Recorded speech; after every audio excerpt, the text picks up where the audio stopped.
Evening dreamers, lower the mask and rest easy. No one needs saving tonight. Tonight, we drift back through the philosophy of the man in the mask.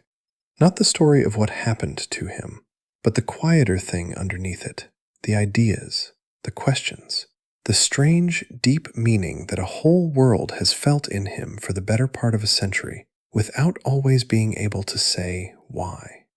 Nothing tonight will ask anything of you. You don't need to remember any names. You don't need to follow the thread. You can let every word drift past you like rain running down a dark window high above a sleeping city. And that is exactly how this is meant to be heard. Slowly, gently, with no particular place to be. Because there is a difference between the story of a person and the meaning of a person. And tonight we are drifting through the second one. We are not going to walk through the events of his life, one after another, the way we might on another night. We have done that, and we may do it again. Tonight is something softer and stranger. Tonight we are going to sit with the questions he raises. What fear is really for, and whether it can ever be a good thing. What a mask really hides, and whether the face beneath it is always the true one. Why a person might draw a single line in the world and refuse to cross it no matter the cost. What the difference is between wanting justice and wanting revenge, and whether anyone can ever really tell them apart. And underneath all of it, the quietest question of all, the one his whole strange life seems designed to ask. What does it mean to give yourself entirely to something that can never be finished? These are old questions, older than him by far. Human beings have been turning them over for as long as there have been human beings. And that, I think, is the real reason he has lasted, and the real reason a figure who wears a cape and fights crime in an imaginary city can feel, to so many people, unexpectedly profound. Because underneath the costume, he is a way of asking some of the oldest questions there are. And tonight, we are going to ask them with him, gently, in the dark, not to answer them, but simply to hold them and turn them over and let them carry us down towards sleep. But there is no need to hurry toward any of it. We have all night and the whole long meditation to drift through, and it is meant to carry you down into sleep, not to keep you here with me. So before we begin, get comfortable. Turn the lights down low or off completely. Rest your head against something soft. And if you feel like it, before you drift too far, tell us in the comments where in the world you're listening from tonight. It's a gentle thing we like to imagine, all the quiet rooms this voice travels into. An apartment high above a glittering city. A small house at the end of a long dark road. A bed by a window somewhere, with the rain coming down, or the snow, or the warm, still air of somewhere far away. Wherever you are, you're welcome here. And if these quiet meditations help you find your way down into sleep, you're always welcome to follow along, so the light's still on tomorrow night, and the night after that. There's no rush at all. We have all the time in the world. Let's begin. Every philosophy begins somewhere. Every way of seeing the world grows out of some root, some first experience that shaped everything after it. And his begins with a wound. So let's begin there too, softly, not to dwell on the pain of it, but to understand it as the seed from which everything else grew. You likely know the shape of it already, even if you have never sought it out. A child, a city at night, a narrow, dark place between tall buildings. And in the space of a few seconds, the loss of everything. The two people who made the child's whole world, taken away in an instant, for no reason, for nothing. It is the oldest kind of tragedy there is. Not a grand cosmic evil, not a monster from beyond the stars, but the small, ordinary human darkness that exists in every city and every age. A frightened, desperate person, and a weapon, and a family in the wrong place at the wrong moment. It is the kind of thing that happens in the real world, somewhere, every single day. And that ordinariness is important and worth resting on gently, because it is the first thing that makes him different from so many other figures like him. He was not made by magic or science or destiny. He was made by grief, by the most common and most human catastrophe there is. And here is where the philosophy begins, in how a person responds to a wound like that. Because a wound does not, by itself, determine what you become. That is one of the deep truths his whole life is built to explore. The same wound can produce 100 different people. It can produce someone who collapses entirely, who never recovers, who is simply destroyed. It can produce someone who turns hard and cruel, who decides that if the world is going to be that way, then they will be that way too, who passes their pain along to others. It can produce someone who spends their life in fear, hiding from a world that has shown itself to be dangerous. The wound is the same. What grows from it is a choice, or a long series of choices made over many years. And the child in this story made a particular choice, though he was far too young to understand it as a choice at the time. He decided, in some place deeper than thought, that he would not let the wound win, that he would not collapse, and he would not turn cruel, and he would not spend his life hiding. Instead, he would take the very thing that had destroyed him and turn it into a shield for others. He would make it so that no other child would have to feel what he had felt.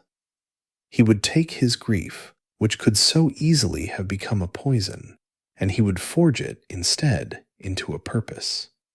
And that decision, that turning of a wound into a mission rather than a poison, is the first and deepest principle of his whole philosophy. It is the idea that our pain does not have to define us in the way it seems to want to, that we have some say, even in the face of the worst thing imaginable, over what we make of what happens to us. There is a very old strand of human thought that says exactly this, that we cannot always control what happens to us, but we can control how we respond to it. That the last and deepest of human freedoms is the freedom to choose our own way in any given set of circumstances, even the most terrible. Thinkers have returned to this idea again and again across the centuries, in every tradition, because it is one of the few genuinely consoling things anyone has ever managed to say about suffering. And the man in the mask is, whatever else he is, a dramatic embodiment of that idea. A person handed the worst thing there is, who responded not by being destroyed, but by choosing, deliberately and at enormous cost, to turn it toward the good. That is the root of him. Everything else we drift through tonight grows out of that first choice, made in the dark, by a grieving child who decided that his pain would protect others rather than consume him. Let's drift, now, into the first great idea that grows out of that root, softly, because it is one of the most interesting things about him, and one of the strangest. It is his relationship with fear. Most of us think of fear as something to be avoided, as an enemy, as a weakness. We want to be rid of it, to be brave, to feel no fear at all. And there is a whole tradition of thinking about courage that treats it that way, as the absence of fear, the state of a person who simply is not afraid. But that is not what he understands courage to be, and it is not what he did with his own fear, and the difference is worth resting on gently, because it is deeper and truer than the simple version. Because he was afraid. That is the thing to understand. The child in the alley was terrified in the purest and most total way a person can be terrified. And that terror did not simply go away. It stayed with him, buried deep, for the rest of his life. He did not become a person who felt no fear. Nobody becomes that, not really. What he became was something else, something harder and more interesting. He became a person who felt fear fully and mastered it, and then, most remarkably of all, turned it into a tool. Think about the strangeness of that softly. He chose as his symbol the very thing that frightened him.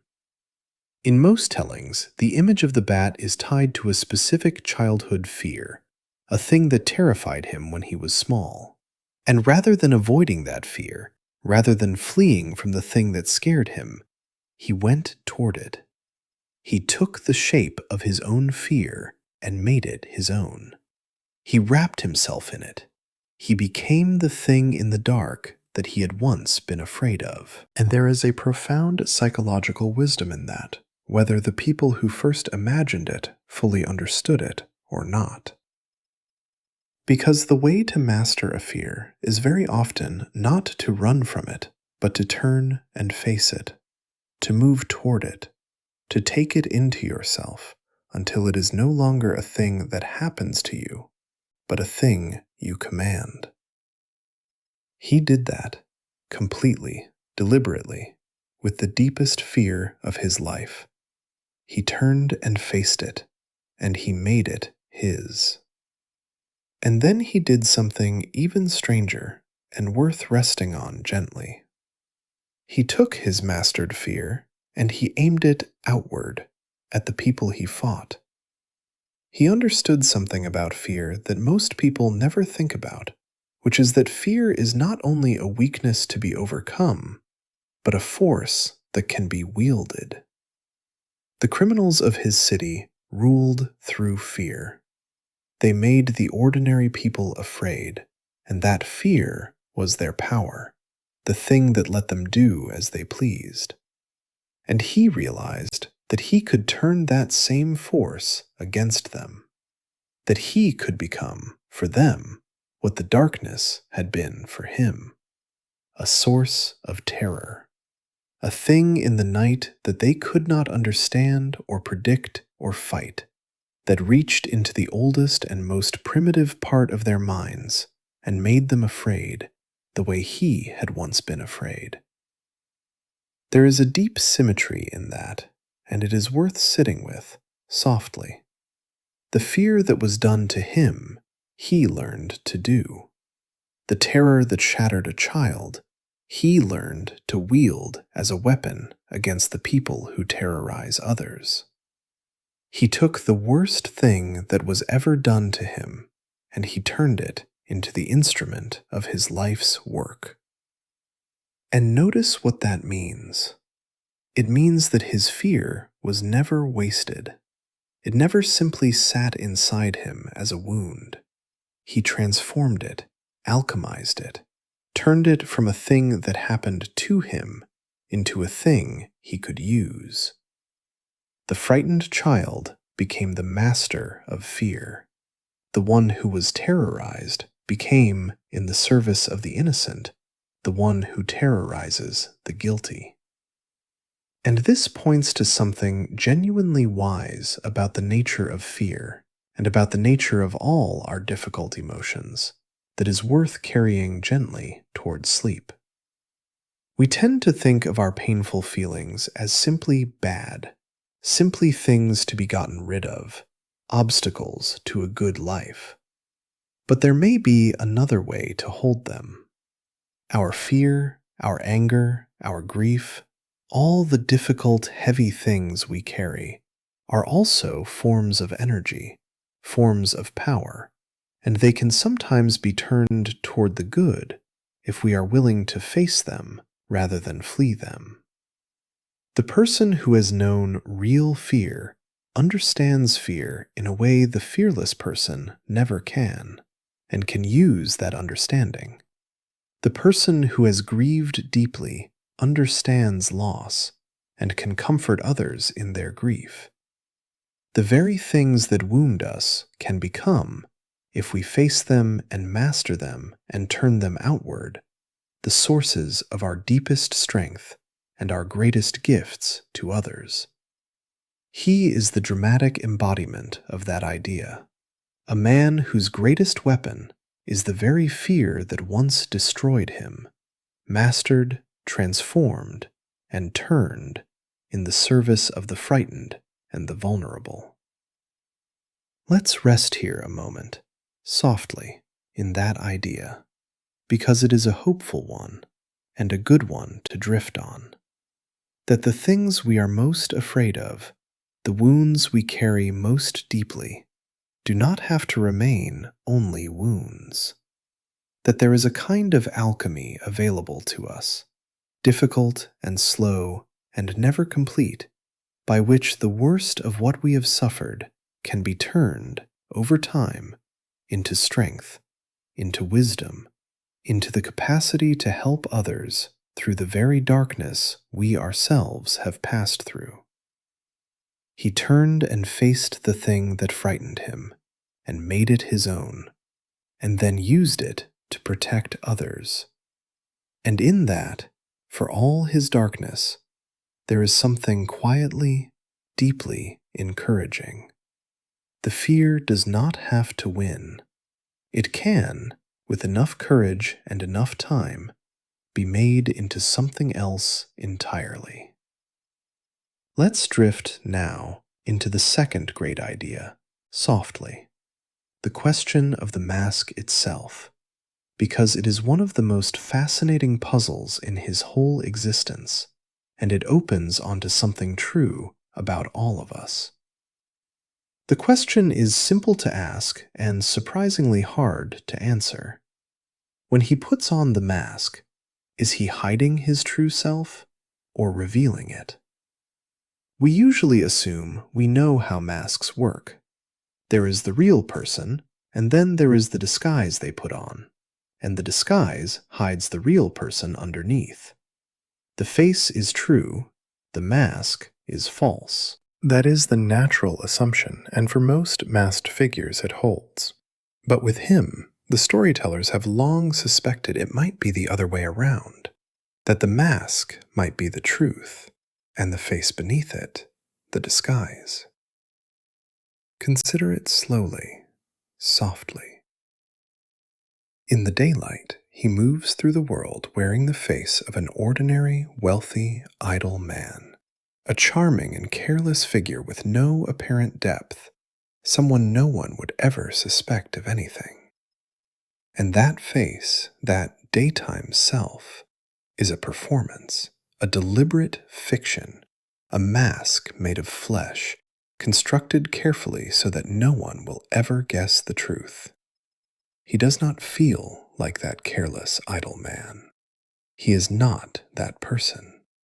He plays him the way an actor plays a role, precisely so that the real thing can stay hidden. And then, at night, he puts on the cape and the cowl and becomes the creature of the dark. And that, the storytellers suggest, is when he is most himself. That is the truth of him, the thing he actually is, the self he built out of his grief and his discipline and his lifelong mission. The mask does not hide him. The mask is him. And the ordinary human face he wears in the daylight is the real disguise, the costume he puts on to move unseen through a world that would never understand what he truly is. There is something haunting in that inversion, and worth resting on gently, because it suggests that the tragedy of the alley did something even deeper than we usually think. It suggests that the ordinary person he might have been, the one who would have grown up happy and whole in a loving family, never got to exist at all. That person died in the alley, along with the ones who were lost.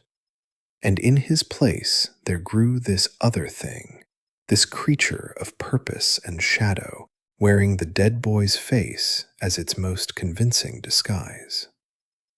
When he takes off the mask at the end of a long night and becomes the careless daytime man again, he is not returning to his real self. He is putting on his hardest disguise, the mask of the ordinary, happy person he was never allowed to become. But let's not stay only in the sadness of that, because there is something in it that reaches out to all of us, and it is gentler and more universal than it might first seem. Because the question of which self is the true self is not only his question, it is everyone's. We all wear different faces in different parts of our lives. The face we show at work and the face we show at home. The face we show to strangers and the face we show to the people who know us best. The face we show the world and the face we wear when we are entirely alone. Which of these is the real one? Are any of them? Are all of them? It is a genuinely hard question, and it is not only his. And there is a deeper version of it still, worth turning over softly as you drift. Because sometimes the self we perform is not the true self, and sometimes it is more true than the face we were born with. Sometimes a person becomes most fully themselves precisely when they put on a role, step into a persona, become something they chose to be, rather than something they merely happened to be. There are people who are shy and awkward in their ordinary lives who come alive completely when they step onto a stage, or into a role, or behind a mask, and who would tell you, truthfully, that the performed self is the real one, and the ordinary self is the shell.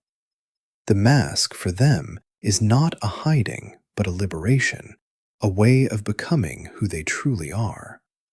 He is the extreme version of that.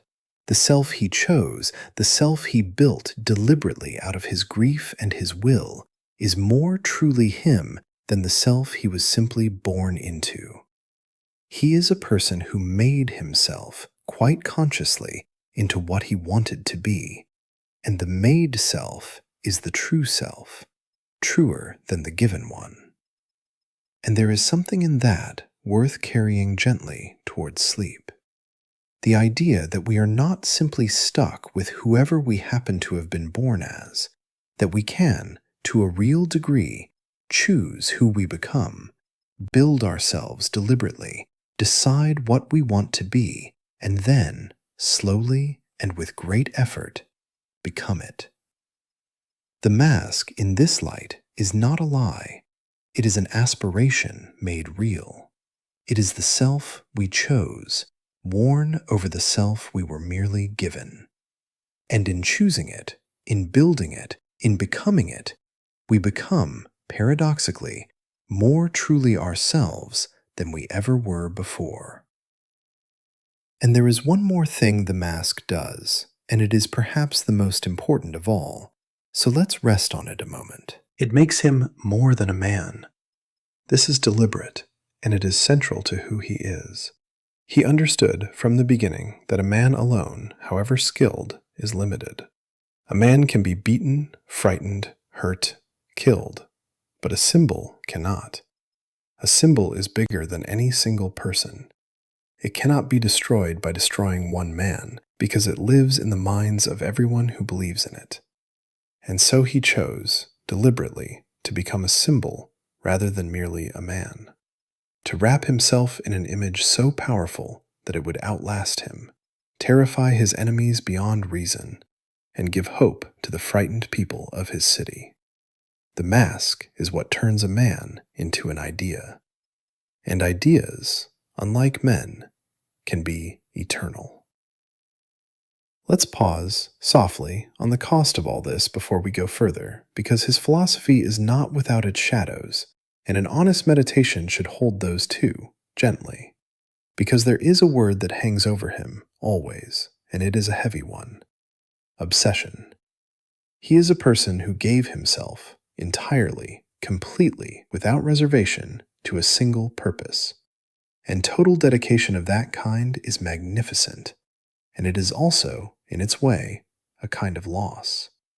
Because to give yourself entirely to one thing is to give up all the other things, the ordinary happinesses, the rest, the peace, the simple pleasures of a life lived for its own sake rather than in service of a mission. He does not have those, not really. He gave them up, deliberately, in favor of his war. And the stories have never pretended this is without cost. He is often lonely, even amid the family that gathers around him.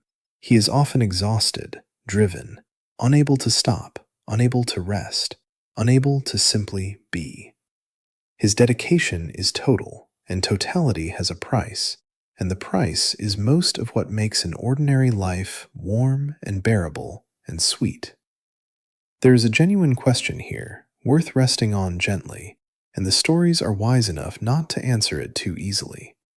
Is his total dedication a triumph or a tragedy? Is it the noblest thing about him or the saddest? And the honest answer is that it is both at once, inseparably.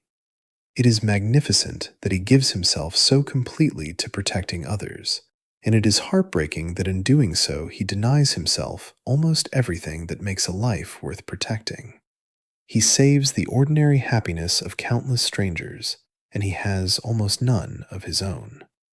He guards the warm, ordinary lives of others, and lives himself a life of cold and endless purpose.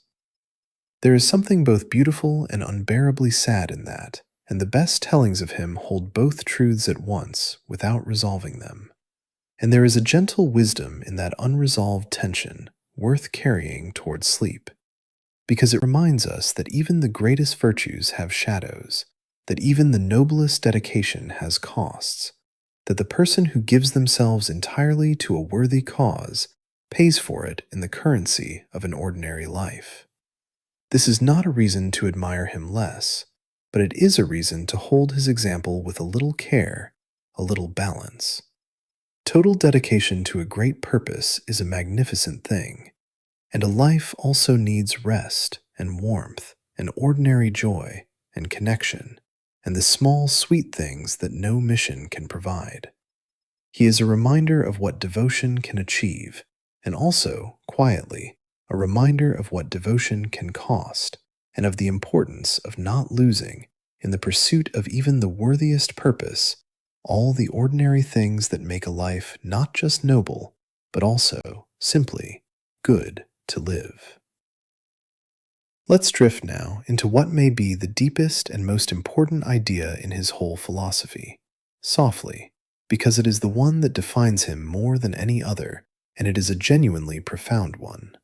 It is the single line he has drawn, the one rule he will never break, no matter the cost.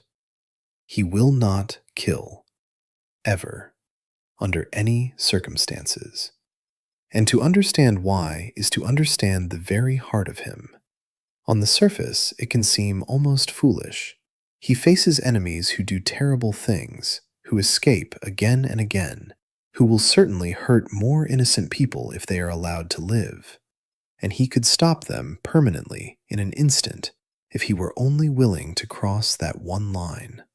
The suffering he could prevent if he would just make an exception, this once, for this one truly monstrous enemy.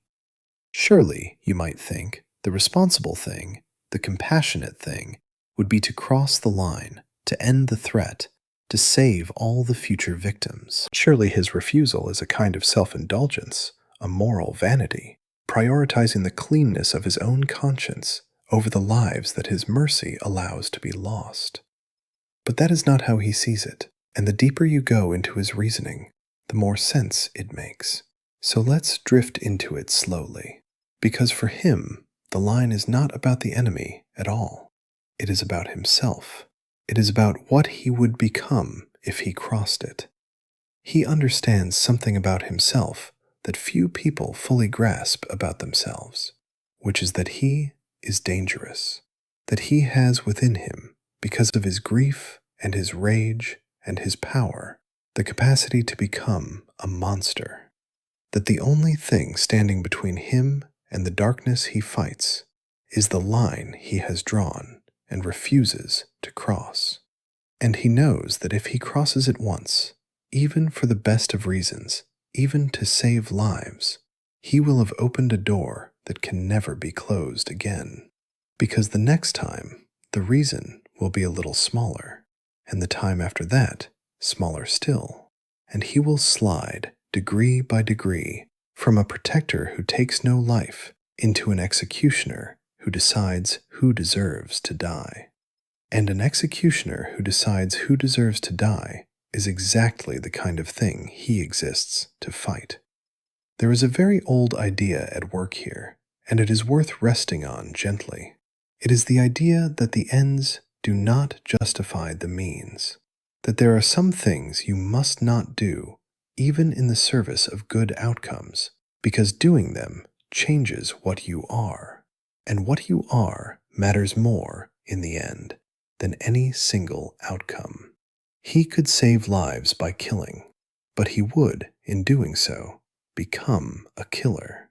And he has decided that the world does not need another person who has decided that killing is acceptable when the cause is good enough, because that decision, that exact reasoning, is the root of almost all the evil there has ever been. Everyone who has ever done terrible things believed their cause was good enough to justify them. The line he draws is a refusal to ever join that company, a refusal to ever be a person who decided that this particular death was worth it. And there is something even deeper in it, worth turning over softly, because his refusal to kill is, in a strange way, the thing that keeps his dead family with him. Think about it. He does what he does out of grief, out of love for the people he lost to a killer's violence. If he became a killer himself, he would be joining the very thing that took them. He would be honoring their memory by becoming their murderer's kin. His refusal to kill is a way of staying loyal to them, of remaining always on the other side of the line from the darkness that took them, of never becoming the thing that caused his grief. To cross the line would be to betray the very people whose loss set him on his path, and so he holds it, always, out of love as much as principle, out of loyalty to the dead as much as ethics. Let's sit with the cost of that, softly, because it is enormous, and it is what makes his commitment so remarkable. Because holding the line is not free. It is not easy. It costs him over and over in the most painful way imaginable. His enemies live because he will not kill them. And because they live, they escape. And because they escape, they hurt more people. And he has to carry the weight of that, the knowledge that his mercy has a price paid in the suffering of others. He could end it. He could stop paying that price. And he chooses again and again to keep paying it, to keep holding the line, to keep bearing the terrible weight of his own mercy, because the alternative is to become something he cannot allow himself to become. That is not weakness. That is one of the strongest things a person can do. To hold a principle not when it is easy, but precisely when it is hardest, when breaking it would be so understandable, so justifiable, so easy. To pay the price of your own goodness over and over, forever, and never stop paying it.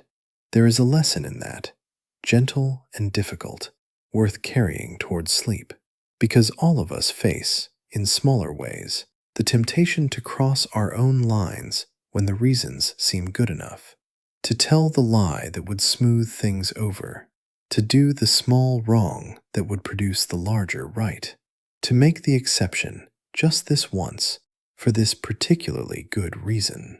And his example suggests something worth considering, that our lines are most important precisely when they are hardest to hold. That anyone can keep a principle when keeping it costs nothing. The test, the only real test, is whether you keep it when it costs you everything. And that the person who holds their line through the hardest possible pressure, who pays the full price of their own goodness and never crosses over, has achieved something rarer and stronger than any victory won by crossing it ever could be. There is one more thing to say about the mask before we move on, softly, because it opens onto something we all live with. It is the idea of the two selves and the strange way they need each other. The day self and the night self. The ordinary face and the shadowed one. He lives always in two worlds and is always two people, and neither one can exist without the other. Consider how they hold each other in balance, gently. The night self, the creature of shadow, is where his grief and his purpose and his darkness live. It is intense, driven, relentless, a little frightening even to those who love him. If that were all he was, all the time, it might consume him entirely, might burn too hot, might tip over into the very darkness he fights. And the day self, the ordinary human face, however much a disguise it is, keeps him tethered to the ordinary world, to the daylight, to the possibility of a life beyond the war. And the two together, held in tension, make a whole that neither could make alone.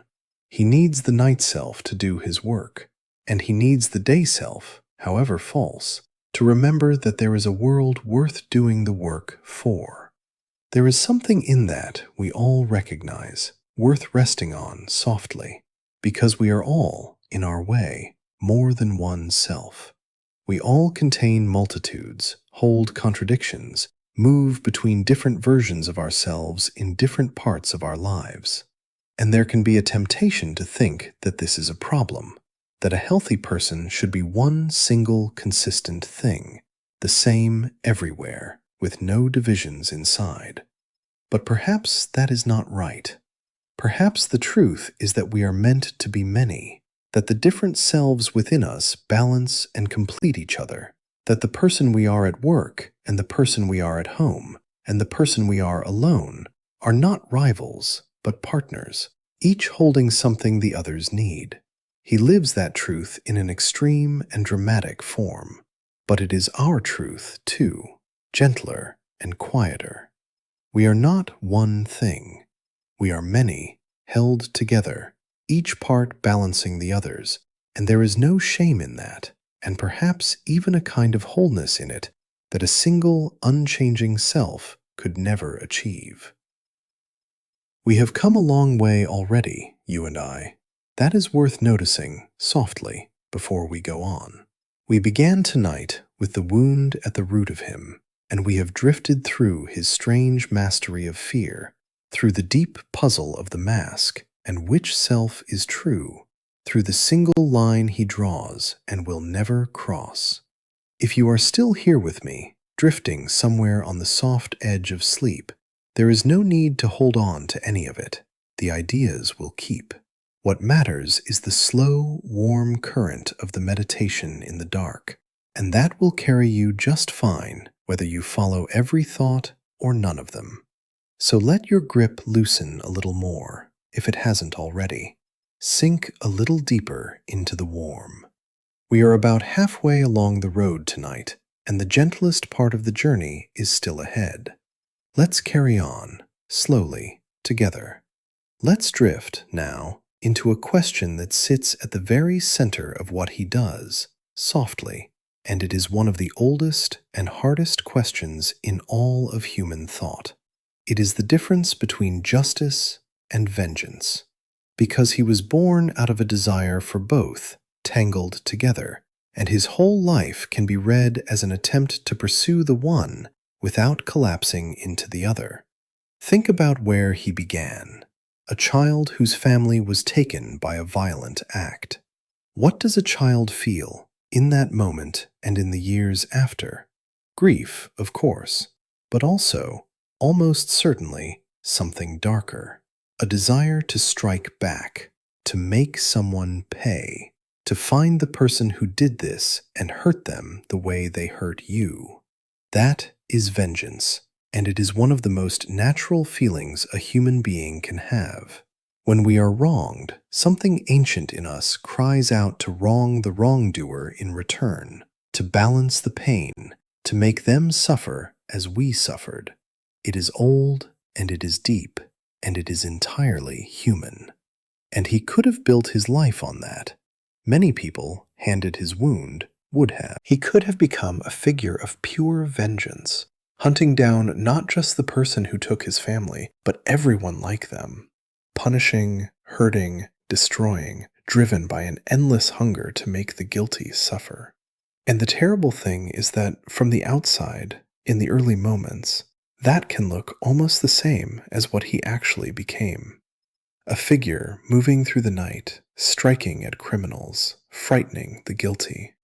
What is the difference, really, between a man who hunts criminals out of a desire for justice and a man who hunts them out of a desire for revenge?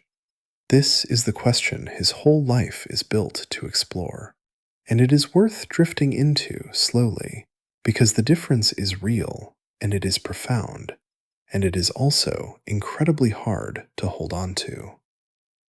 Vengeance is about the past.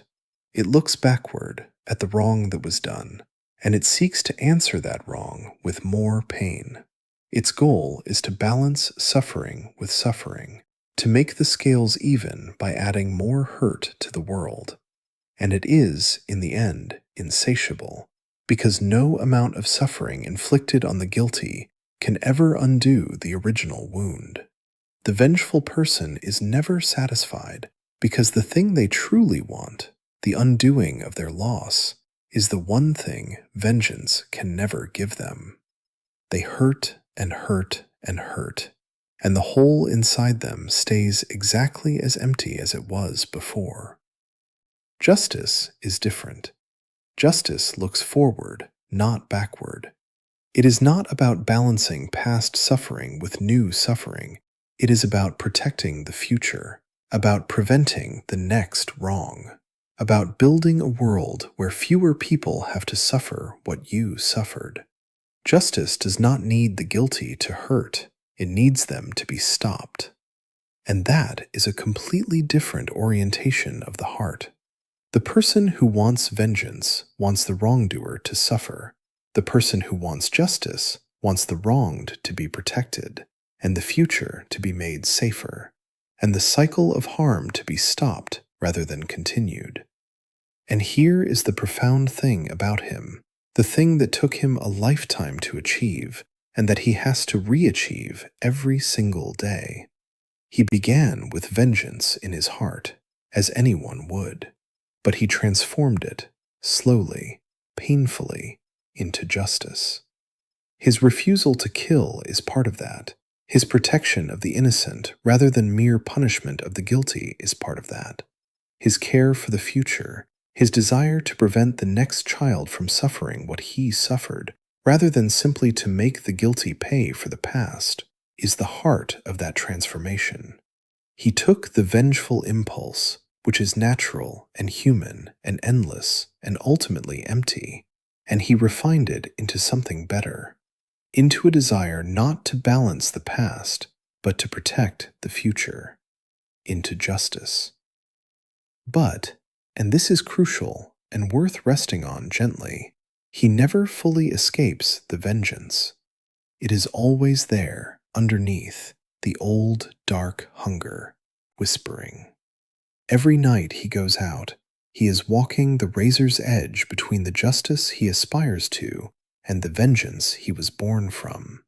And the storytellers have always understood this, which is why his best stories are so often about that exact tension, about the moments when he comes close to crossing over, when the vengeance nearly wins, when he has to pull himself back from the edge of becoming the very thing he fights.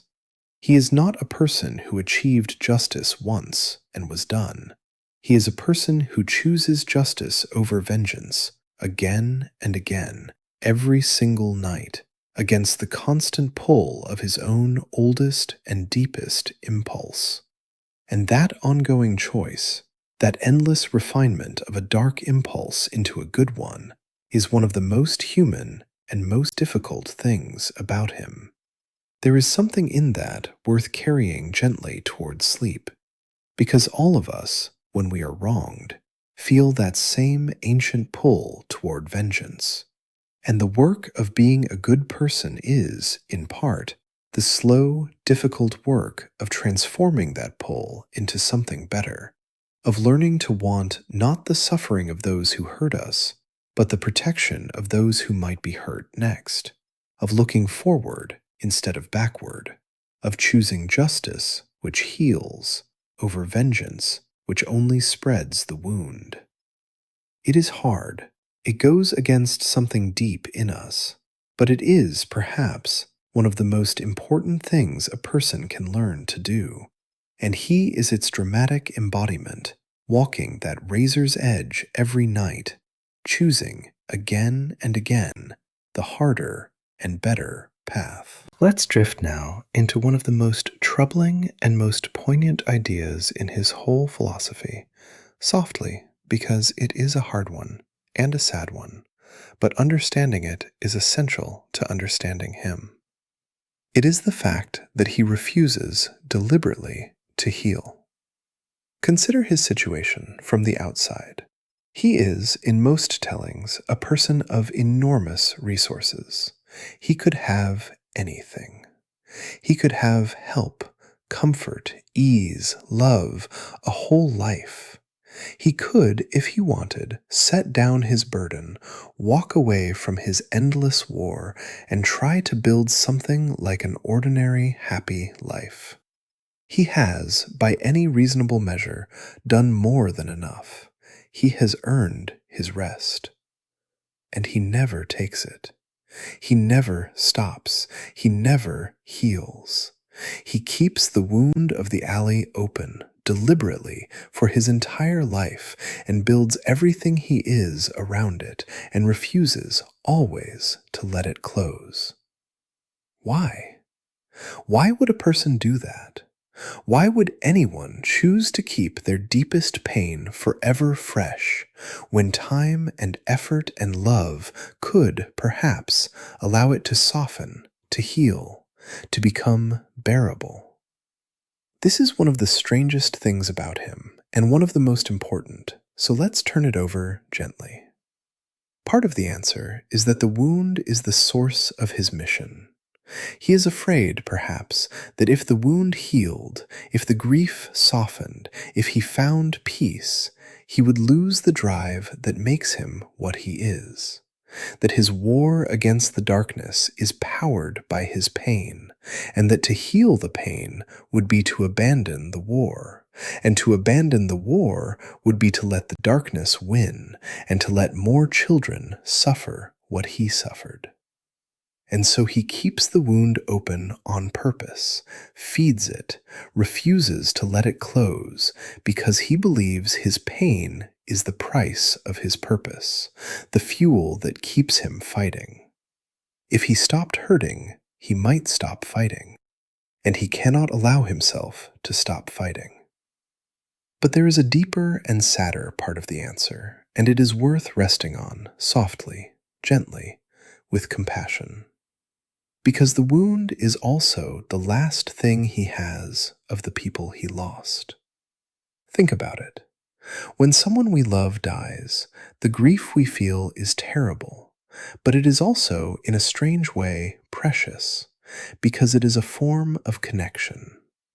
As long as we grieve, we are still in relationship with the person we lost. The grief is a kind of love, love that has nowhere to go, love that has outlived its object. And to let the grief heal, to let it fade, can feel like a second loss, like losing the person all over again, like finally letting them go entirely. And so we sometimes cling to our grief, hold it close, refuse to let it heal, because it is the last thread connecting us to someone we cannot bear to fully lose. He does that in the extreme. His grief for his family is the last thing he has of them, and to let it heal would feel like losing them a final time, like betraying them, like admitting they are truly gone. And so he keeps the wound open, forever, because the wound is where they still live. It is a form of loyalty, terrible and self-destructive, but loyalty nonetheless. He suffers for them endlessly because the suffering is a way of keeping faith with them, of never forgetting, of never moving on, of holding them close in the only way he has left. Let's sit with the sadness of that softly, because it deserves to be felt gently, and because so many people know some version of it. The refusal to heal because healing feels like betrayal. The clinging to pain because the pain is a form of love. It is one of the most human and most heartbreaking things there is, and he embodies it completely.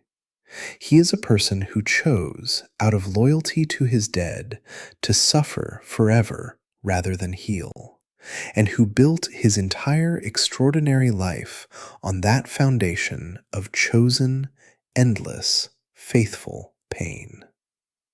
And yet, here is where it turns, softly, and becomes something less bleak, and it is worth drifting into as the night deepens.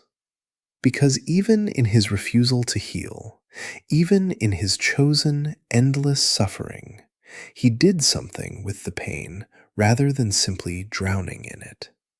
He did not just suffer.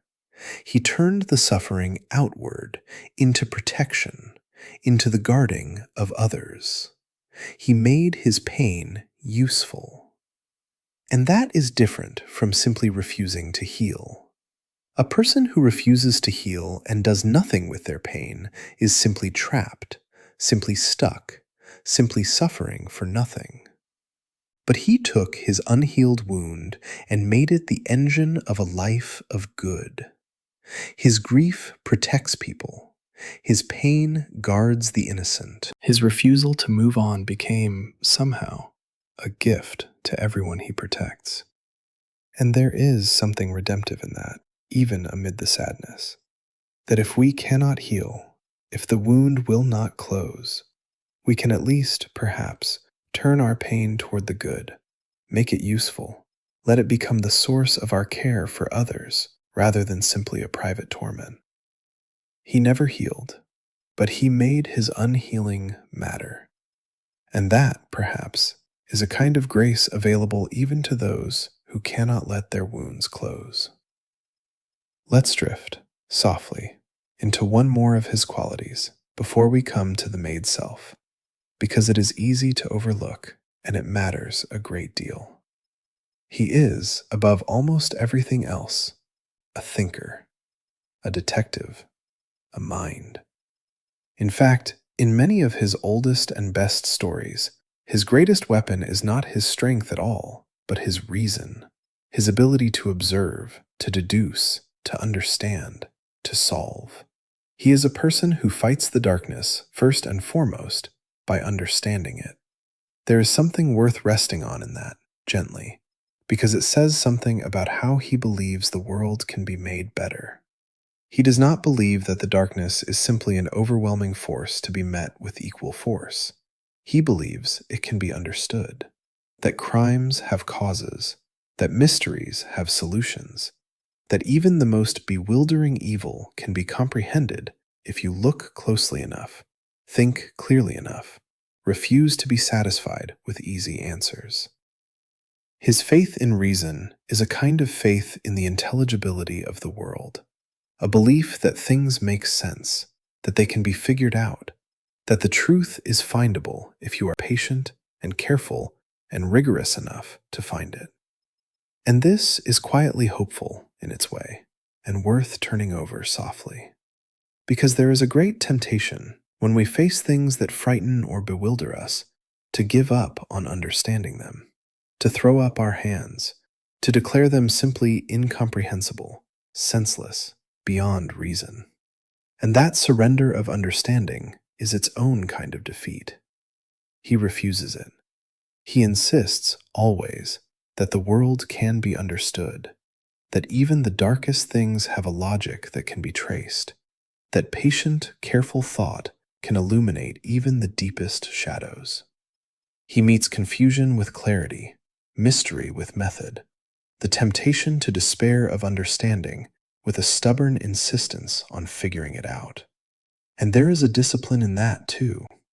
a discipline of the mind, of refusing easy answers, of looking closer, of thinking harder, of never being satisfied until the truth is actually found. There is a lesson in that worth carrying gently towards sleep, that understanding is itself a form of courage, that the willingness to look closely at difficult things, to think clearly about them rather than turning away, to insist that they can be comprehended rather than surrendering to bewilderment, is one of the deepest and most valuable things a person can do. He fights the darkness with his mind as much as his fists, and often more. And in a world that is so often frightening and confusing, that faith in understanding, that refusal to give up on making sense of things, is quietly one of the most heroic qualities he has. Let's drift, now, into another of his great ideas, softly, one that is more hopeful and less sorrowful, and that has inspired a great many people. It is the idea of the made self, of what a human being can become through nothing but discipline and will and relentless effort. Because among all the extraordinary figures in his world, he stands apart in one crucial way. He has no powers. Nothing was given to him. Everything he is, he made. Think about what that means, softly. So many of the figures in his world were transformed by forces beyond their control, struck by strange energies, born with gifts, granted powers by accident or destiny. Their extraordinariness was, in a sense, handed to them, but not his. He was just a person, an ordinary human being, with an ordinary human body and an ordinary human mind. Everything that makes him extraordinary, the strength, the skill, the knowledge, the discipline, the mastery of a dozen arts and sciences, all of it he built himself, from nothing, through years and years of relentless effort. He was not given greatness, he forged it. And there is something genuinely inspiring in that, and worth resting on gently, because it speaks to a deep human hope. The hope that we are not simply stuck with whatever we were born as, that through effort, through discipline, through the patient daily work of self-improvement, we can become far more than we started as. He is the dramatic embodiment of the idea that the limits of a person are not fixed, that with enough will and enough work, a human being can push themselves to extraordinary heights, can master themselves, can become the person they choose to be, rather than merely the person they happened to start as. He took an ordinary human body and mind, and, through nothing but discipline, made them into something that stands at the very edge of what a person can be. Let's drift through the sheer patience of it, because there is something soothing in it. He did not become what he is overnight. There was no single moment of transformation, no accident, no gift. There were only years. Years of training, of study, of practice, of pushing himself a little further each day. Years of learning to fight, to think, to endure, to master his own body and his own fear and his own limits. Years of the slow, unglamorous work of becoming, day after day, a little more than he was the day before. It is the least magical origin imaginable, and that is exactly what makes it so powerful. Because it is available, in principle, to anyone. Not the specific extremes he reached, perhaps, but the method. The patient daily work of becoming better. The discipline of showing up every day and doing the work, and slowly, invisibly, becoming something more. There is an old idea here worth turning over softly, that greatness is not a thing you are born with, but a thing you build. That excellence is not a gift, but a habit, formed through countless repetitions, through the patient accumulation of small efforts over long stretches of time. The philosophers of the ancient world understood this. They taught that virtue, that excellence of character, was not something you simply had, but something you practiced day after day until it became part of you. That you became brave by doing brave things, became disciplined by practicing discipline, became good by repeatedly choosing the good until choosing it became second nature. He is that idea made flesh. A person who became extraordinary not through any gift, but through the relentless daily practice of excellence, until excellence was simply what he was. And there is a discipline of the mind in it too, worth resting on, that is perhaps even more important than the discipline of the body. Because his greatest feats are so often not feats of strength, but feats of will. The will to keep going when his body wants to stop. The will to hold his line when crossing it would be easier. The will to master his fear, his rage, his grief. To keep them in service of his purpose, rather than letting them run wild. He is, above all, a master of himself. And that self-mastery, that command over his own impulses and weaknesses and fears, is perhaps the rarest and most valuable of all his achievements. Because the hardest thing to master, always, is not the world outside, but the self within. The person who can command their own mind, who can govern their own fears and desires and impulses, who is the master rather than the servant of their own inner life, has achieved something far harder and far more valuable than any mastery of the external world. Let's rest here a moment, softly, in that idea, because it is a genuinely encouraging one to carry towards sleep.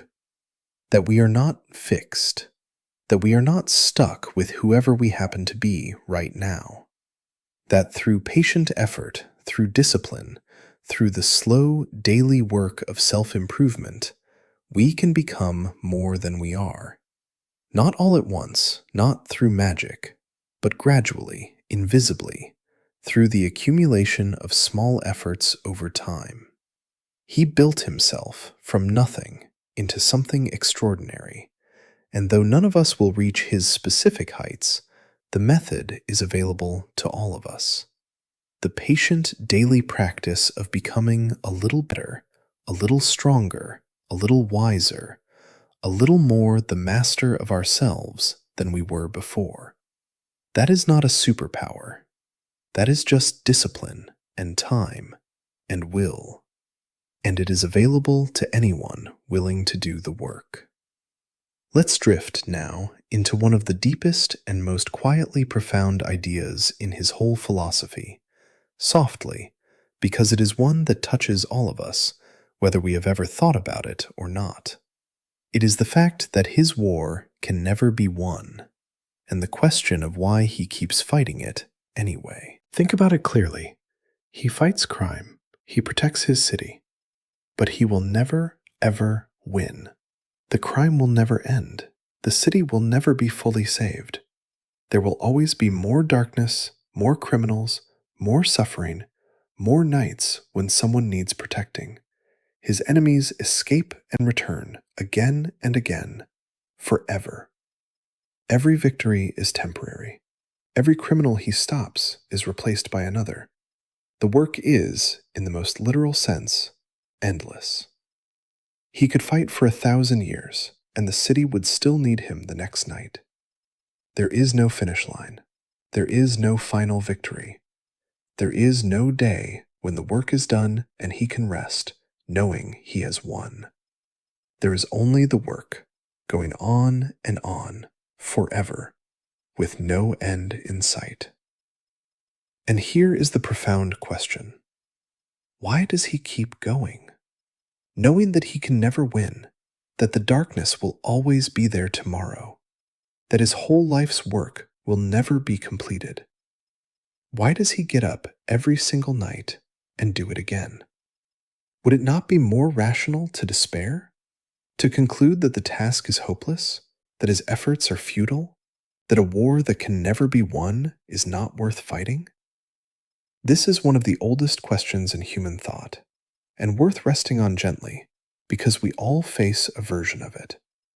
Because in a sense, all human work is like his. None of it is ever truly finished. The house gets clean, and then it gets dirty again. The meal is cooked and eaten, and then everyone is hungry again. The child is raised, and then must be raised more. We do our work, and the work undoes itself, and we do it again, endlessly, and none of it stays done. There is an old story from the ancient world about a man condemned to roll a great stone up a hill for eternity, only to have it roll back down each time he neared the top, so that his labor was endless and never complete. And that story has haunted people for thousands of years because it feels, somehow, like a picture of the human condition itself. We labor, and the labor is never finished, and we labor again. And the question that story raises is exactly his question. How do you keep going? How do you find meaning in work that can never be completed? And he offers, through his whole life, an answer, and it is worth drifting into softly, because it is a genuinely wise one. The answer is that meaning is not found in completing the work. It is found in doing the work. He does not fight because he believes he will one day win. He fights because the fighting itself is right, because each night he fights is a night someone is protected, because the value of what he does is not in some final victory that will never come, but in each individual act of protection, each person saved, each moment of darkness held back. The meaning is not at the end. The meaning is in the doing. Let's rest on that, softly, because it is one of the most important and most consoling ideas there is. Because if we can only find meaning in finishing things, in final victories, in completed work, then we are doomed to a kind of despair, because so little in life is ever truly finished. But if we can find meaning in the doing itself, in the daily act of good work faithfully done, then meaning becomes available to us always, in every moment, regardless of whether we ever reach any final goal. He does not need to win the war to make his fighting meaningful. Each night is meaningful in itself. Each person protected is a complete and sufficient good, needing no final victory to justify it. He has freed himself from the need to win, and in doing so, he has found a meaning that no defeat can take from him, because it does not depend on victory at all. There is a deep peace available in that, strange as it may sound, and it is a good thing to drift towards sleep on. The peace of a person who has stopped needing to win, who has stopped measuring their life by final outcomes that may never come, and started measuring it by the quality of each day's work, each act of care, each moment of good faithfully done. He gets up every night knowing he cannot win, and he fights anyway, not out of despair, but out of a kind of freedom. The freedom of a person who has found meaning in the work itself rather than in its completion. And that is a freedom available to all of us. The freedom to stop waiting for some final victory to justify our efforts, and to find, instead, the meaning that is already present in each day's faithful work, each small good done, each act of care given freely with no guarantee of any final reward. The stone rolls back down the hill, and we roll it up again. And in the rolling, not in the reaching of the top, is where the meaning lives. And notice, softly, that there is even a kind of joy possible in this. The old story ends with a strange suggestion that we must imagine the man rolling his stone as happy, because he has his task, and his task is his own, and in giving himself fully to it, in owning it completely, in finding it worthy of his effort regardless of its endlessness, he transcends the futility of it. He is not crushed by the endlessness. He is defined by his faithful response to it. And so with the man in the mask. He is not a tragic figure, crushed by an impossible task. He is something more like a fulfilled one, a person who has found his purpose and given himself to it entirely, who gets up each night and does his work and finds in that work all the meaning a life could need. The war cannot be won, and he is, in his strange way, at peace with that, because he has found what he was looking for, which was never victory, but simply a worthy way to spend his life. Let's drift, softly, into a question about ourselves before we come to the hope he offers, because it is a curious one. Why are we so drawn to a dark hero? Why does a figure of shadow and grief and grimness appeal to us so much more, sometimes, than a figure of pure, sunlit goodness? There is something worth understanding in that, gently, and it is not troubling once you look at it, because the pure, untroubled, sunlit hero, the one who is simply good, simply happy, simply unbroken, can be hard to truly connect with. Their goodness can feel effortless, and effortless goodness does not teach us much, because most of us do not find goodness effortless at all. We find it hard. We struggle. We are wounded and tired and tempted and uncertain, and our goodness, such as it is hard won, fought for, achieved against resistance. And so we are drawn to a hero whose goodness is also hard won, who struggles, who is wounded and tempted and tired, and who is good anyway, not effortlessly, but through enormous effort, against the constant pull of his own darkness. That kind of goodness we can recognize. That kind of goodness feels real. That kind of goodness we can actually aspire to, because it is achieved the way we would have to achieve it, through struggle, against resistance, at cost. There is something reassuring in that, worth resting on softly, because it means that our own struggles, our own wounds, our own difficulty in being good, do not disqualify us from goodness.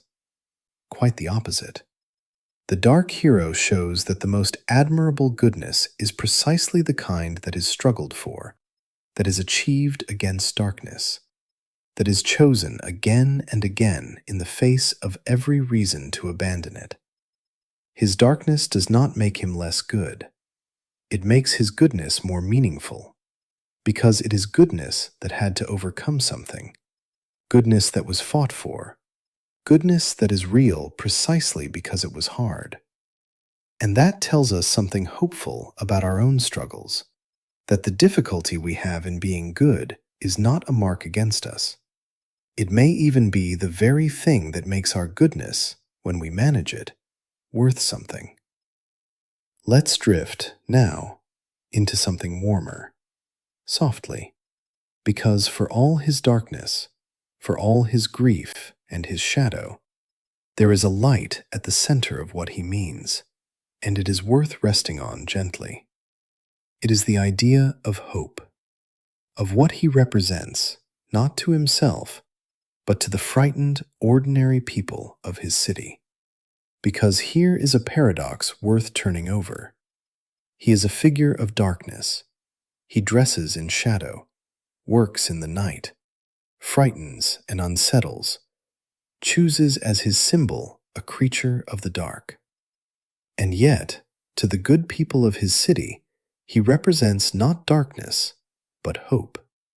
The very same image that terrifies the guilty comforts the innocent. When the great light is thrown up against the clouds, bearing his symbol, it means one thing to the criminals of the city, a warning, a thing to fear, and something entirely different to the frightened, honest people, the ones locking their doors against the night. To them, it means they are not alone.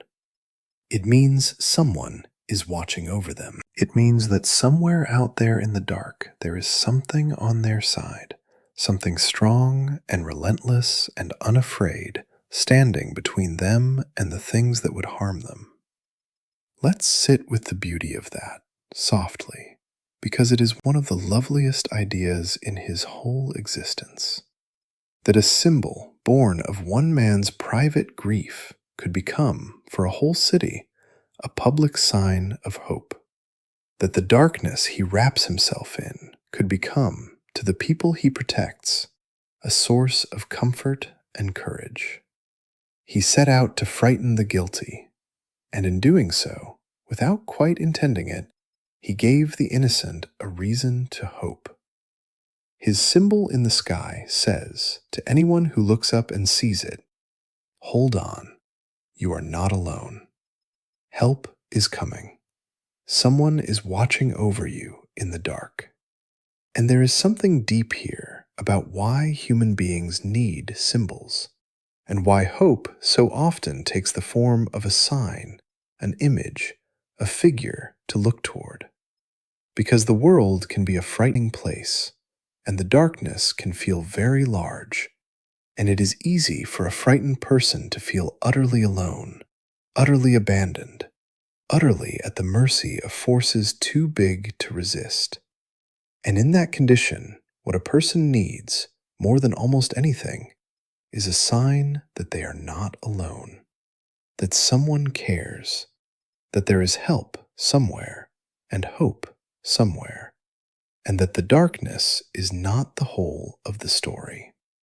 A symbol of hope does not, by itself, defeat the darkness, but it does something almost as important. It tells the frightened that they are not forgotten, that someone stands with them, that they can hold on a little longer because help is real and it is coming. And that, sometimes, is the difference between despair and endurance, between giving up and holding on. He gives his city that. Not just protection, though he gives that too, but hope, the knowledge spread through the whole frightened population that someone is out there, watching, caring, fighting on their behalf. And that knowledge changes people. It lets them be a little braver, a little stronger, a little more able to face their own darkness, because they know they are not facing it alone.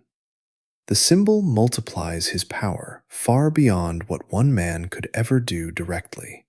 He cannot personally protect every single person in his vast city, but the hope he represents can reach all of them, can steady all of them, can give all of them the courage to endure. And that, in the end, may be the greatest thing he does. Not the criminals he stops, but the hope he gives. The sign in the sky that says to a whole city full of frightened people, "You are not alone." There is something in that worth carrying gently towards sleep, and it is a hopeful thing, because we all need that sometimes, that sign that we are not alone, that someone cares, that help is real. And we can, all of us, be that sign for each other. We do not need capes or symbols in the sky or extraordinary powers. We can be, for the frightened people in our own lives, a source of hope, simply by showing that we care, by standing with them, by letting them know they are not alone. The great light in the sky is only a dramatic version of something small and available to all of us. The simple, enormous gift of being, for someone who is frightened, a sign that help is real and they are not alone. That is a kind of heroism anyone can practice, and it may be, in the end, the most important kind there is. Let's drift, softly, into the quiet of his nights before we ask who the mask is really for, because there is a stillness at the center of his life that we rarely picture, and it is a peaceful thing to rest on. We tend to imagine him always in motion, always in the middle of some great struggle. But most of his hours are not like that. Most of his hours are simply spent watching, waiting, keeping vigil over a sleeping city in the small hours of the night. Picture it gently. It is 3 or 4 in the morning. The city below is asleep, or nearly. The streets are mostly empty, the windows mostly dark, the great churning daytime life of the place stilled and quiet. And high above it all, on some rooftop, among the stone and the shadows, a solitary figure crouches, wrapped in his cape, and simply watches. He is not doing anything in that moment. He is not fighting, not chasing, not solving. He is keeping watch, holding vigil, standing guard over the sleep of a whole city that does not know he is there and would not thank him if it did. There is a profound solitude in that image, and worth resting on softly. The lone figure, awake while the whole city sleeps, keeping his silent watch through the long, dark hours. It is a lonely thing to be the one who stays awake while others rest, the one who guards the sleep of people who will never know they were guarded. And yet there is also something peaceful in it, something almost meditative. The stillness of the night, the quiet of the sleeping city, the patient, wakeful presence of the one who watches over it all. It is a kind of prayer, almost, this nightly vigil, a wordless devotion offered again and again to a city full of strangers in the dark, expecting nothing. And there is something in it that speaks to a very old human role, worth turning over gently as you drift. The watchman, the one who stays awake so that others can sleep safely. The guardian at the gate, the keeper of the night watch, the figure who holds vigil in the dark while the community rests. Every society has needed such figures, the ones willing to stay awake and watchful so that everyone else can lay down their guard and sleep in peace. It is one of the oldest and most essential of all human roles, and one of the most quietly selfless. To give up your own rest so that others can rest, to stay awake in the dark so that others can sleep safe. He is that in its purest and most dramatic form, the watchman of a whole city, the one who never sleeps so that everyone else can. And there is something deeply comforting in the thought of him up there, keeping his patient watch, while below him a whole city sleeps safe under his wakeful, silent, devoted gaze. Let's drift now into a question we touched on earlier and left open, softly, because it deserves a fuller answer, and because the answer is one of the most moving things about him. The question of who the mask is really for. Because we have talked about the mask as a way of becoming a symbol, of striking fear, of hiding the self. But there is another answer to who it is for, and it is gentler and sadder and more human than any of those. For a long time, he believed his burden was his alone to carry, that he was meant to be solitary, that his war was a thing he had to wage by himself, in the dark, without help, without company, without connection. He believed this partly out of a desire to protect others, to keep the people he might care about safe from the danger of his life, and partly out of something deeper and sadder, a belief that he did not deserve connection, that his grief had set him apart, that his path was one of solitude and sacrifice, and he had no right to anything warmer. And yet, over the long years, something happened that he did not plan and could not have predicted. A family gathered around him. Not a family of blood, his family of blood was gone, but a family of choice, of shared purpose, of people drawn to him and bound to him by something deeper than blood. Others who had suffered as he had suffered, others who were lost and found a purpose at his side, young people he took in, trained, guided, came to love as his own, an old friend who kept his secrets and tended his wounds, and loved him steadily for a lifetime. A whole community of the wounded and the brave gathered against all his intentions around a man who thought he would always be alone. And here is the deep and beautiful irony of it, worth resting on softly. The very thing that isolated him, his grief, became the thing that connected him. Because he understood the pain of others, having suffered it himself, he could recognize the wounded, could reach the grieving, could take the hand of a suffering young person and say, truthfully, I know, I understand, you are not alone. Because he did know, he had been there, he had suffered it himself. His wound, which he thought had set him apart from everyone, turned out to be the very thing that let him connect most deeply with others. The grief that isolated him also made him able to understand, and understanding is the root of all real connection. There is a profound truth in that, and worth turning over gently as the night deepens, that our wounds, which so often make us feel alone, cut off, set apart from the happy, unwounded world, can also be the very things that connect us most deeply to other people. Because everyone, sooner or later, is wounded.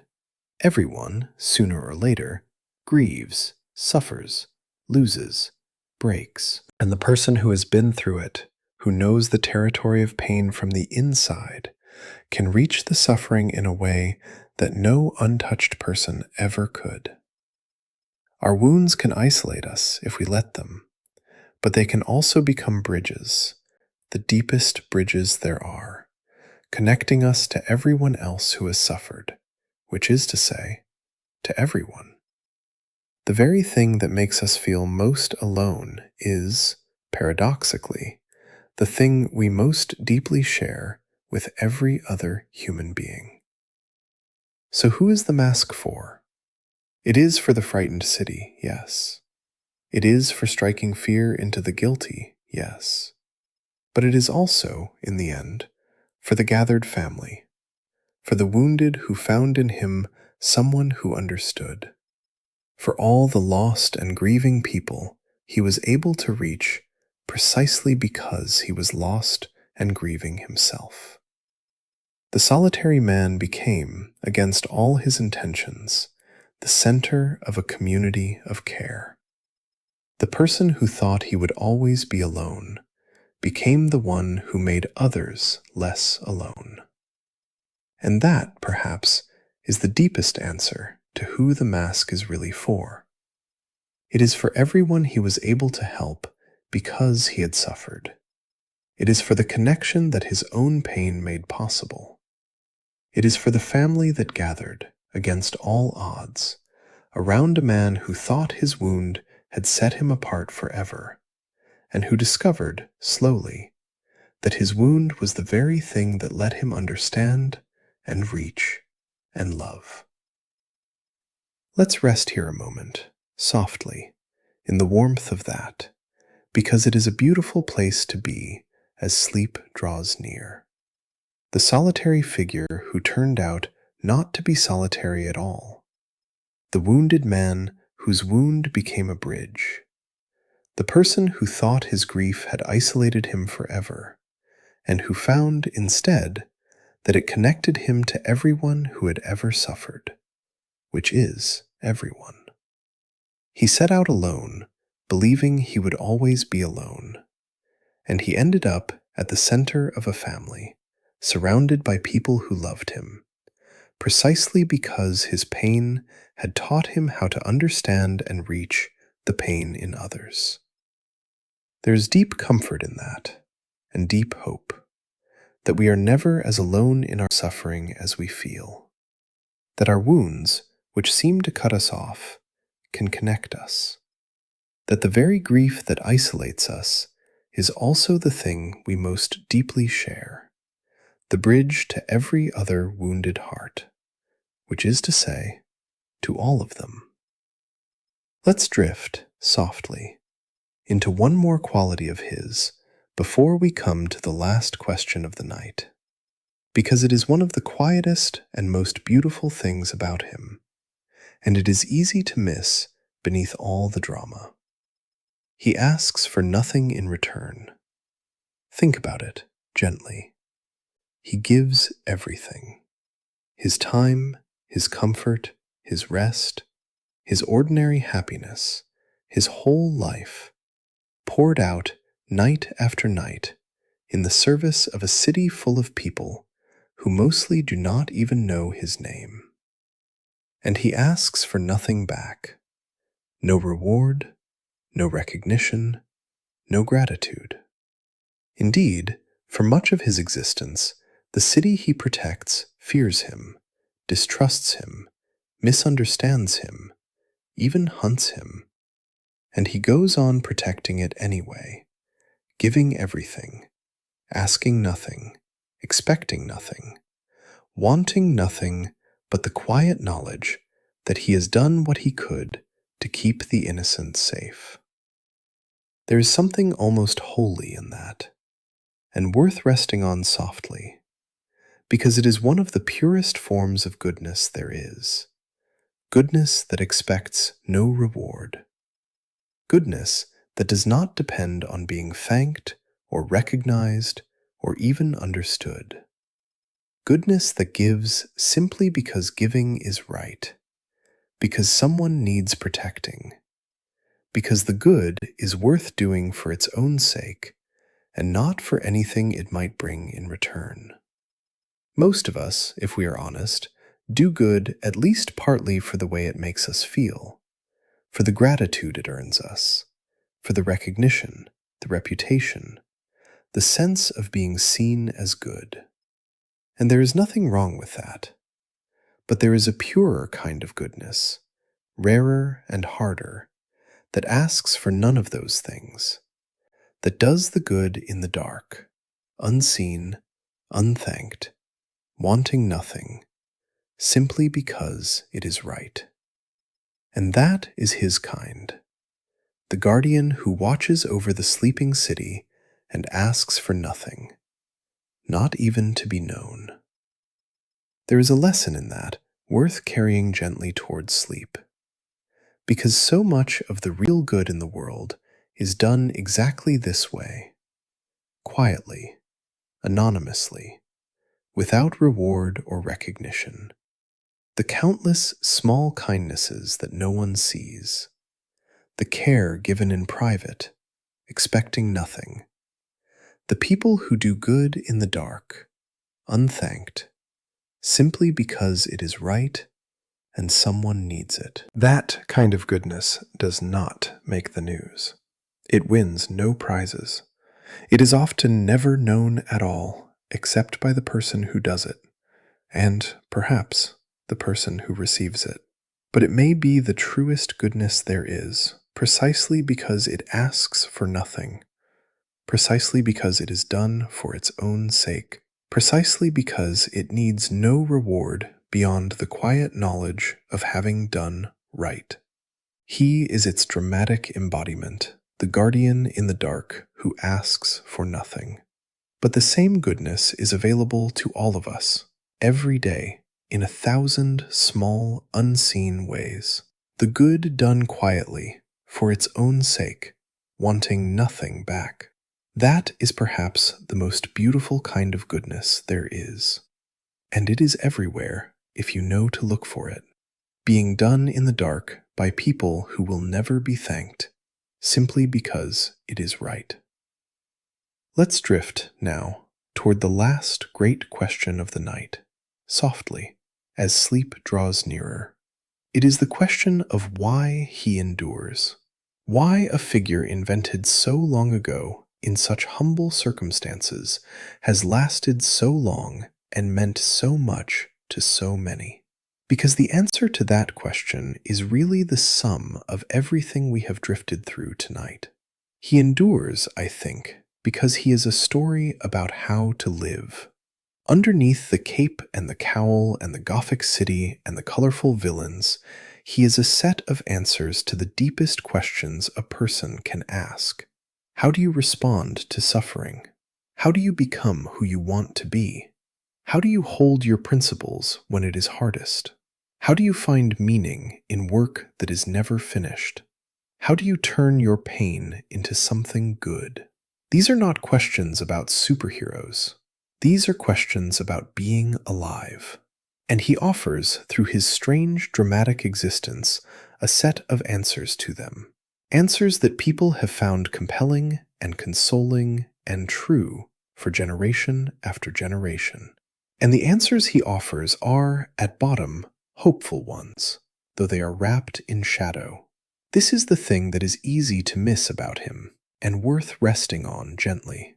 Because he looks so dark, he dresses in black, works in the night, is defined by grief and trauma and an endless, grim war.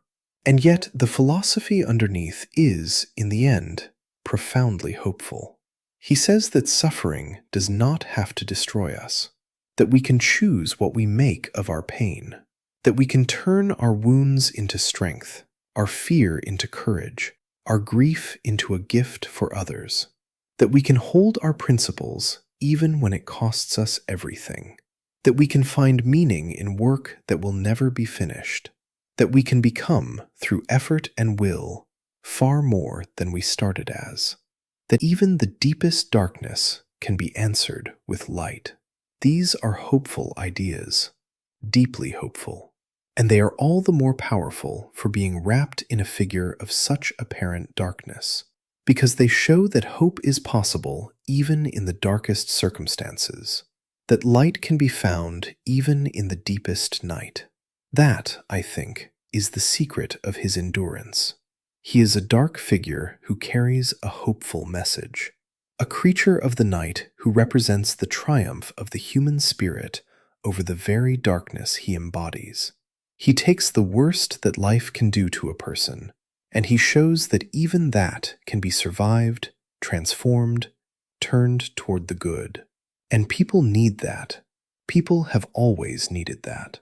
The knowledge that suffering can be borne, that darkness can be faced, that even the worst wounds do not have to be the end of us.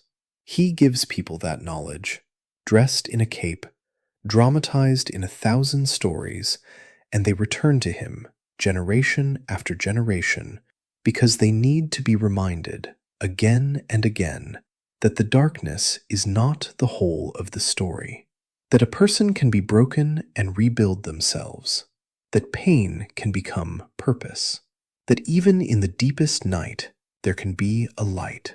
And there is something worth resting on, softly, in the sheer permanence of him, in the way he has become less a character than a kind of myth, because he has passed beyond the ordinary life of an invented figure into something more lasting, more shared, more like the old myths that cultures carry for centuries. He belongs, now, to everyone. He has been told and retold so many times by so many hands in so many forms that he no longer belongs to any single teller or any single version. He has become a common possession of the whole world, a figure that billions of people know, a piece of the shared imagination of humanity. And figures like that, the ones who cross over into myth, are answering something permanent in us, something that does not change from age to age. The old myths lasted because they spoke to things that are always true about being human. And he lasts for the same reason, because the questions he embodies about suffering and response, about fear and courage, about principle and cost, about meaning and endlessness, are not questions of one age. They are questions of every age. They are the questions human beings have always asked and will always ask. And so a figure who holds them, who dramatizes them, who lets us turn them over in the safe space of a story, will always be needed, in one form or another, for as long as there are people asking what it means to live well in a difficult world. There is a comfort in that permanence, worth carrying gently towards sleep. That he will still be here tomorrow, and the year after, and long after all of us are gone. That the questions he holds will keep being asked, and the answers he offers will keep being found by people not yet born, in forms we cannot imagine. He is a fixed point, in a way, something that endures while everything else changes. And there is something soothing in the thought of that steadiness, that permanence, that endless, faithful presence, keeping its watch over the imagination of the world, generation after generation, always there when we return to it, always holding the same deep questions, always offering the same quiet hope. Let's begin, now, softly, to draw the threads together as the night grows deep and sleep draws very near. We have drifted tonight through the whole philosophy of the man in the mask. We began with the wound at the root of him and the first great choice to turn pain into purpose rather than poison. We drifted through his mastery of fear, turning the thing that terrified him into his greatest weapon. Through the deep puzzle of the mask and the strange truth that the self we choose can be more real than the self we were given. Through the single line he draws and will never cross, and the wisdom of holding a principle precisely when it is hardest. Through the difference between justice and vengeance, and the daily work of choosing the one over the other. Through his refusal to heal, and the terrible loyalty of a grief kept open forever. Through the made self, and what a person can become through nothing but discipline and will. Through the war that can never be won, and the peace of finding meaning in the doing rather than the winning. Through the hope he represents, the light his darkness gives to others, and through the family that gathered around him, and the truth that our wounds can be bridges rather than walls. And underneath all of it, one figure, standing in the dark, holding his line, keeping his watch, choosing again and again, every single night, to answer the darkness with something other than more darkness. That is who he is. Not the powers, because he has none. Not the victories, because they never last. But the choosing, the endless, faithful, nightly choosing of the harder and better path. That is the whole of him. And that is why he lasts. So let the meditation go now, gently, and let yourself drift the rest of the way down into sleep. The great dark city is quiet. The rain is still falling, soft and steady on the rooftops and the empty streets, catching the light of the street lamps and smearing it into long ribbons on the wet black roads. High above, on the rooftops, wrapped in shadow, a figure keeps his patient, endless watch over the sleeping city, over all the ordinary people finding their rest, over the frightened and the safe alike, asking nothing, giving everything, exactly as he always has, exactly as he always will. He is watching over the city tonight. He is watching over the sleep of everyone in it. And in his own strange way, across all the distance between his dark imaginary city and this quiet room where you are drifting now, he is watching over you too. You are safe. The doors are locked. The watch is being kept. No one needs saving tonight, least of all you. You are allowed to let go. Sleep well, dreamer. The light in the high window is still burning. The watch is still being kept. The meditation will keep unspooling, quietly, in the dark, whether you are awake to follow it or not. And that is exactly as it should be. And whenever you are ready, on whatever quiet night you find your way back here, we will drift through another story together, softly, in the dark. There is no hurry at all. There never is. Rest now. You are safe. Sleep well.